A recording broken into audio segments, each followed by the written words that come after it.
Completing statements. Our next chapter for verbal ability. The concept of completing statements is something very similar to fill up the blanks. You have to choose the right option and fill up the given blanks to complete the statement. Now the required option to fill up the blank might be a word or a phrase. Now let's go through some important tips and tricks to solve such kinds of questions. The first trick is word fitting. Before you look at the answer choices, think of a word that fits the sentence. For example, catching the earlier train will give us the dash to do some shopping. Now before going to the options, let's think of a word that will fit to this blank. Catching the earlier train will give us the opportunity, will give us the chance, or will give us the time to do some shopping. So here we can think out three options: opportunity, time, or chance. So now let's go to the options which are given in this question. Options are chance, luck, possibility, or occasion. Now as we have thought of chance, so chance is the appropriate word to fill the blanks. But before confirming chance, let's look at the other options also, like luck, possibility, and occasion. Now luck and possibility are two words which are based on coincidence. But catching the train is not a coincidence, it's a planned action. So these two options are not fitting. Now the next option is occasion. Now occasion is totally insensible to this sentence.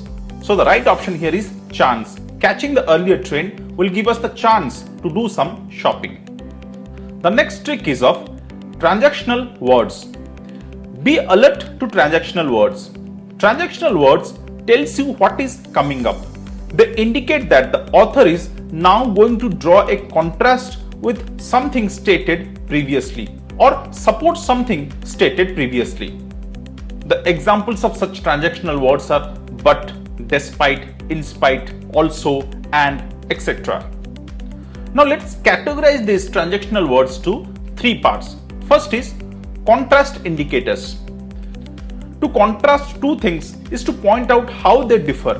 In this type of sentence completion problem, we look for a word that has the opposite meaning or an antinomy of some keyword or phrase in the sentence.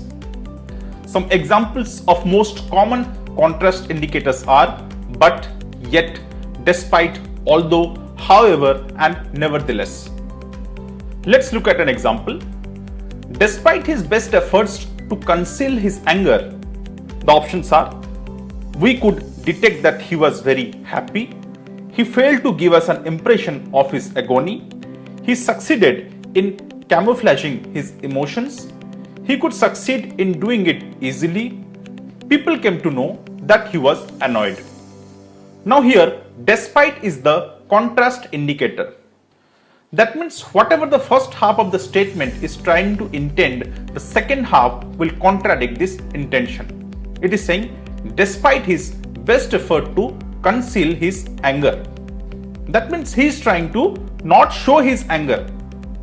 And the contradiction meaning will be that people could know that he is angry or people could know his anger. So from the options, which is close to that is, people came to know that he was annoyed. So here the right option is option E. Then the next type are support indicators. Supporting words support or further explain what has already been said. These words often introduce synonyms from words elsewhere in the sentence.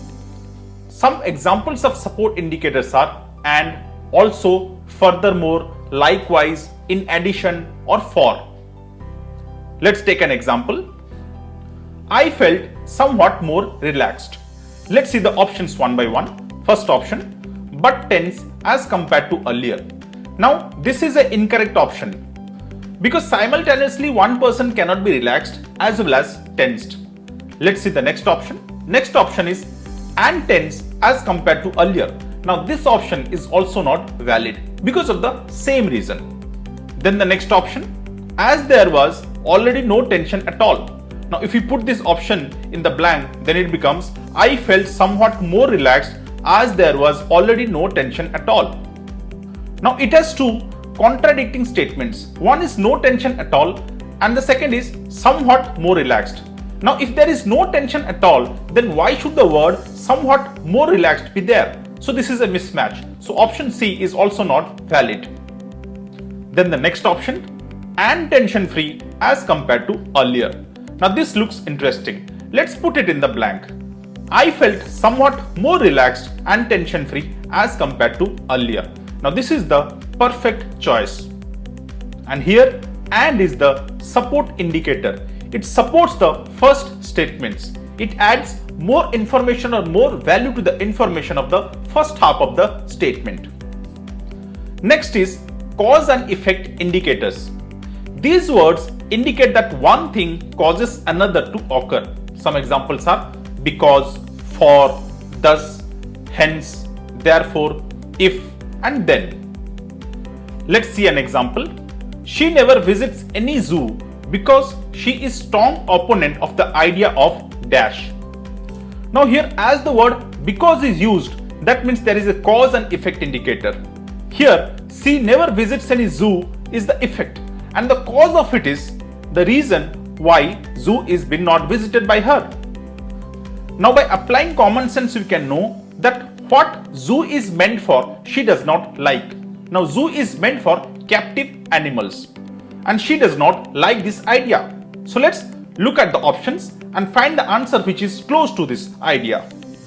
First option, setting the animals free into forest, feeding the animals while others are watching, watching the animals in their natural abode, going out of the house on a holiday, or holding the animals in captivity for our joy. Now this is the right option.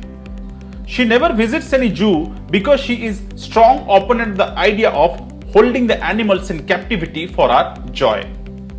So these are some of the tricks that can be used while completing the statements.